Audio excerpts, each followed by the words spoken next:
Hello दोस्तों, मैं हूं महेंद्र और जैसा कि आप देख रहे हैं महेंद्र कॉमर्स पॉइंट, जिसमें हम पढ़ रहे थे चैप्टर 4, जिसके जो था साझेदारी का अवकाश ग्रहण। यानी जब कोई साझेदार फर्म से अवकाश ग्रहण करता है तो वो क्यों करता है और उसकी जो अवकाश ग्रहण करते समय कौन कौन से अधिकार होते हैं और कौन कौन से दायित्व होते हैं, इसके बारे में हम जान रहे थे। तो उसी चैप्टर का आज क्वेश्चन नंबर पढ़ेंगे हम, जो कि मेरे पास बुक है 4, जो कि है एक क्वेश्चन पढ़ लेते हैं आज इसको सॉल्व करेंगे। इसमें नया लाभ हानि अनुपात और प्राप्ति अनुपात दोनों की गणना करनी है। तो क्वेश्चन पढ़ लेते हैं। आर, यस व टी एक फर्म में साझेदार है। यानी ये कह रहा है कि एक फर्म है जिसमें आर, यस और टी 3 साझेदार हैं, ठीक, जो लाभ हानि को 8-4-3 के अनुपात में, यानी 8-4-3 के अनुपात में अपने लाभ हानि को बांटते हैं, ठीक। आर फर्म से अवकाश ग्रहण करता है, यानी जो अवकाश ग्रहण कर रहा है हम उसको उसके ऊपर गोला का निशान लगा देते हैं। तो जैसे ये बोल रहा है कि आर फर्म से अवकाश ग्रहण करता है, ठीक है। नया अनुपात व प्राप्ति अनुपात निकालें यदि आर का हिस्सा यस व टी ने 3:1 के अनुपात में लिया। यानी जो आर का हिस्सा है वो यस और टी नए अनुपात में ले रहे हैं, कितने, 3 और 1 के अनुपात में ले रहे हैं। तो हमें नया लाभ अनुपात और प्राप्ति अनुपात की गणना करनी है, ठीक है। तो चलिए, हमारे पास क्वेश्चन आ गया है, अब हम इसका गणना कर लेते हैं। क्यों, ये देखने से क्या लग रहा है कि कौन सी विधि है? जो विधि है ये कौन सी विधि है जिसमें नए साझेदार के, यानी जो नए पुराने साझेदार हैं, ये अपने भाग का कुछ हिस्सा जो रिटायरमेंट यानी जो अवकाश ग्रहण कर रहा है उससे जब प्राप्त करते हैं, यानी दोनों जो शेष साझेदार हैं वो अपने लाभ का हिस्सा अवकाश ग्रहण करने वाले साझेदार से प्राप्त करते हैं। तो ऐसी स्थिति में नया लाभ हानि अनुपात और प्राप्ति अनुपात की गणना करनी है। तो चलिए, जैसा कि हमें पता चल गया है तो अब इसे हम सॉल्व कर लेते हैं। जैसे हमें पता चल गया है कि एक फर्म में आर, एस, टी साझेदार हैं जिनका 8-4-3 के अनुपात में लाभ हानि विभाजन अनुपात है, और आर के अवकाश ग्रहण करने के पश्चात वह आर के हिस्से को 3 और 1 के अनुपात में प्राप्त करते हैं, ठीक। तो हमें प्राप्ति अनुपात और नया लाभ अनुपात निकालना है। तो चलिए, सबसे पहले हम यस का प्राप्ति अनुपात और नया लाभ अनुपात निकालते हैं। तो यस के नए लाभ अनुपात की गणना करेंगे। तो इस विधि में हमें पता है कि यस के यानी नया लाभ अनुपात और प्राप्ति अनुपात निकालने के 2 तरीके हैं।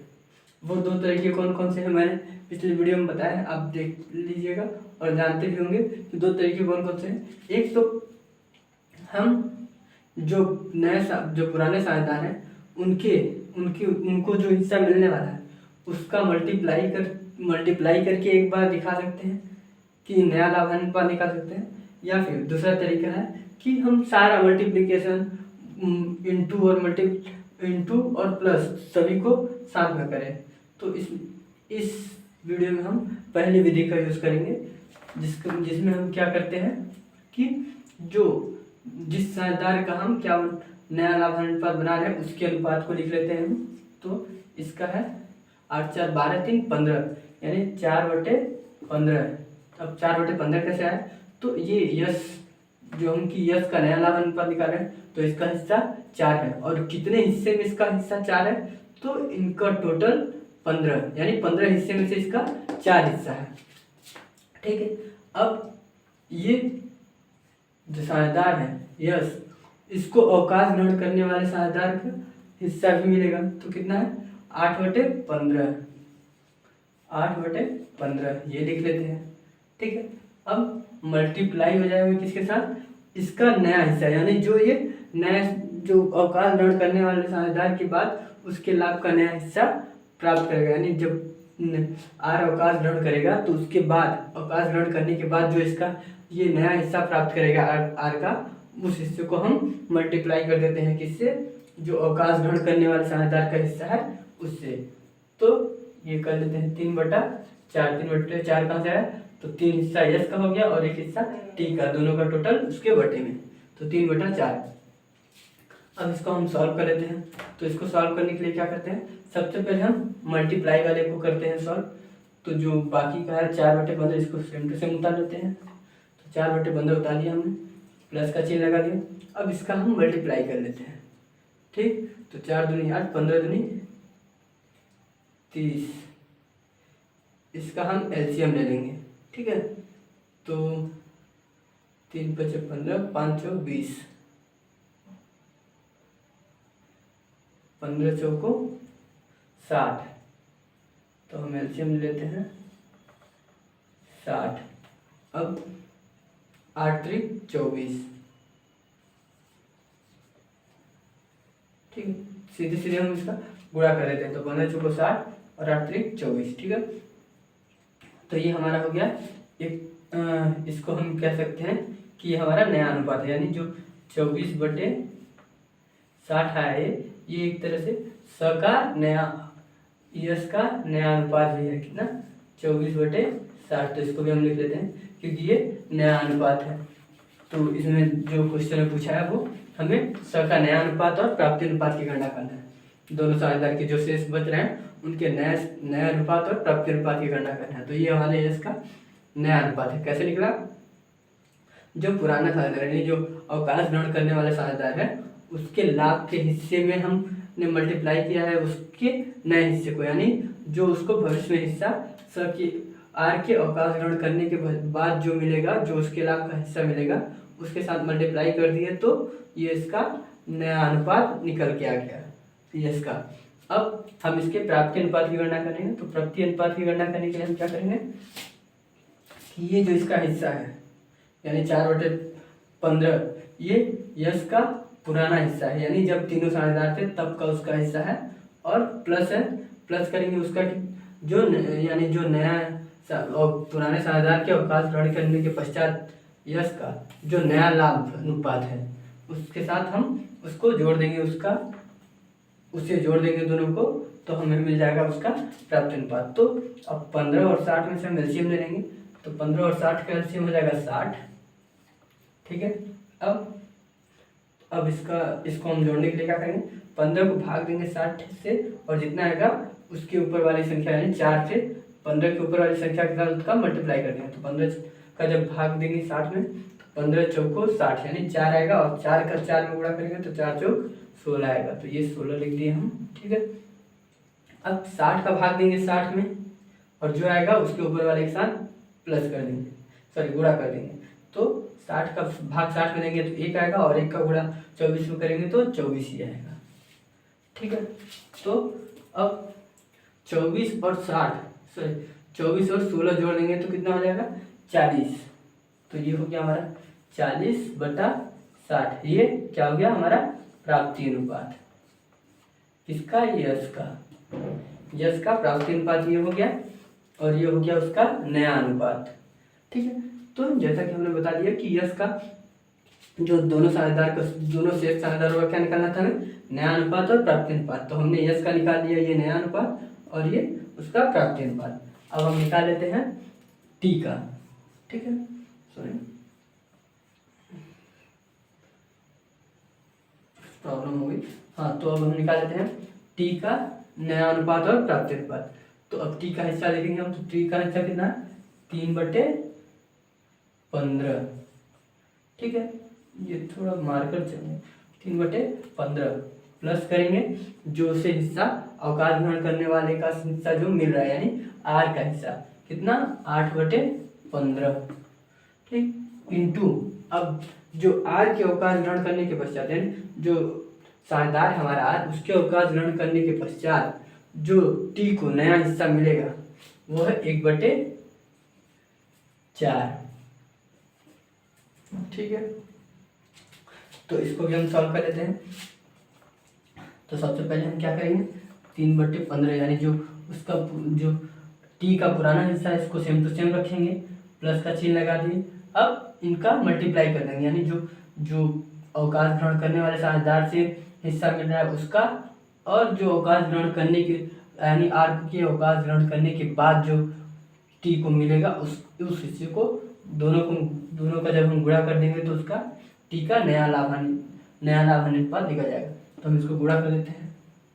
तो गुणा करेंगे 15 का 4 बढ़ेंगे, 15 चौको 60 और 8 का भाड़ा एक बार बढ़ेगा तो 8 एकम 8। ठीक है, तो ये हो गया हमारा 3/15 प्लस 8/60। फिर अब इसको हम सॉल्व करेंगे। ये हमारा 3/15 और 8/60 ये हमारे टी का नया अनुपात है। ये लिख देते हैं नया अनुपात है। ठीक, किसका? टी का, यानी यस का ये था नया अनुपात और जो टी है इसका नया अनुपात क्या है? 8/60।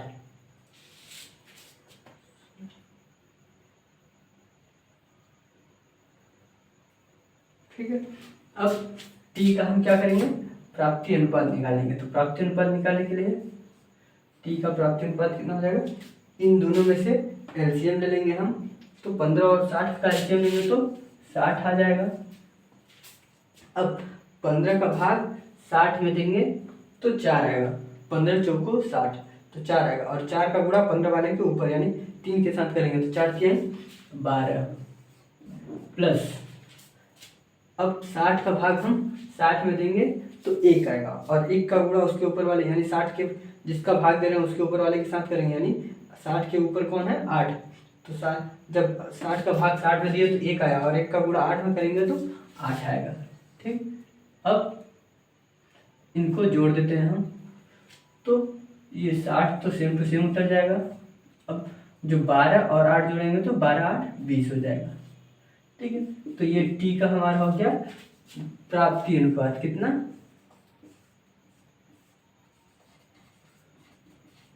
ये टी का हमारा प्राप्ति अनुपात हो गया क्या? 20/60। ठीक, अब हम देखेंगे मिला के कि जो प्राप्ति अनुपात है वो यस और टी का सेम टू सेम है। कैसे? जो ये टोटल आ रहा है नीचे का, अगर टी और यस के हिस्से को जोड़ेंगे तो वो हमारे नीचे जो 60 आ रहा है उसके बराबर आएगा। अगर बराबर आता है तो प्राप्ति अनुपात सही है, अगर नहीं आता तो मतलब गलत है। तो हम जोड़ के देख लेते हैं। टी का 60 है, सॉरी टी का हिस्सा 20 है और जो यस का है वो 40 है। तो यस 40 और 20 जोड़ेंगे तो 60 आ गया, यानी जो नीचे हमारा हिस्सा है वो मेल खा गया। तो ये था हमारा प्राप्ति अनुपात। तो 60, 40 और 20 हमारा प्राप्ति अनुपात हो गया किसका? यस और टी का।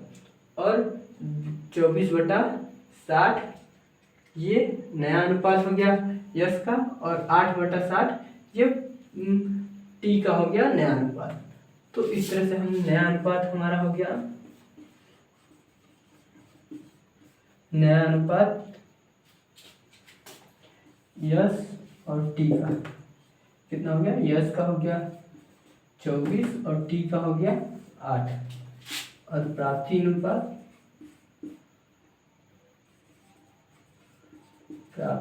बराबर किसका? यस और टी का। ठीक है, तो यस का हो गया यस का हो गया 40 और टी का हो गया 20। ठीक है, तो इस क्वेश्चन में बस इतना ही बोला था, नया अनुपात और प्राप्ति अनुपात। तो मैंने बता दिया कि नया अनुपात कैसे निकलता है और प्राप्ति अनुपात कैसे निकलता है। ये है पहला तरीका। और दूसरे तरीके हम क्या करते हैं कि दूसरा तरीका जो है वो सीधे बता देते हैं। दूसरे तरीके में सिर्फ हम मल्टीप्लाई करते हैं सबसे पहले। ठीक है, यानी सबसे पहले नया अनुपात निकालते हैं। तो नया अनुपात निकालने के लिए क्या करते हैं? ये जो 4/15 यानी जो स का हिस्सा है, यानी जो स का हिस्सा इसको नहीं लिखते हैं, सिर्फ जिसका जो नया अनुपात निकालने के लिए जो डाटा चाहिए हमें सिर्फ उसी को लिखते हैं। तो इन्हीं का मल्टीप्लाई करके हम नया अनुपात निकालते हैं। इस हिस्से को दूसरे अनुपात में यानी दूसरे तरीके में नहीं लिखते हैं और इनको बाद में लिख के हम सेम तरीका सेम आएगा, आंसर सेम। बस क्या करते हैं कि पहले तरीके में हम पूरा डाटा दिखाते हैं, जिसको जोड़ना है उसको भी, मतलब जो पुराने साझेदार का जो अनुपात है वो भी, जो अवकाश ग्रहण करने वाले साझेदार से जो मिल रहा है उसको भी, और जो उस अवकाश ग्रहण करने के बाद जो उनको नया अनुपात मिलेगा वो भी, यानी सभी डाटा हम इसमें लिख के बारी बारी से सॉल्व करते हैं। और जो दूसरा मेथड है उसमें हम क्या करते हैं, जो पुराने साझेदार का हिस्सा जो है उसको इसमें नहीं दिखाते। सबसे पहले हम जो नए अवकाश ग्रहण करने वाले साझेदार से हिस्सा मिलेगा उसका, और जो अवकाश ग्रहण करने के बाद उनके नया अनुपात है, यानी जो पुराने साझेदार है उसको जो नया अनुपात मिलेगा उसका मल्टीप्लाई करते हैं सबसे पहले, तो हमें उसका नया अनुपात निकल जाता है। अब नया अनुपात में उसके पुराने, यानी जिस साझेदार का हम प्राप्ति अनुपात निकाल रहे हैं उसके हिस्से को जोड़ देते हैं, यानी नया अनुपात में उसके पुराने हिस्से को जोड़ देते हैं, तो हमें प्राप्ति अनुपात निकल जाता है। ठीक है, तो इस तरह से हमने पुराने साझेदारों के पुराने अनुपात और प्राप्ति अनुपात की, नए अनुपात और प्राप्ति अनुपात की गणना करते हैं। ठीक है, तो इस वीडियो में बस इतना ही। अगर वीडियो पसंद आए तो लाइक शेयर कमेंट जरूर करें। धन्यवाद।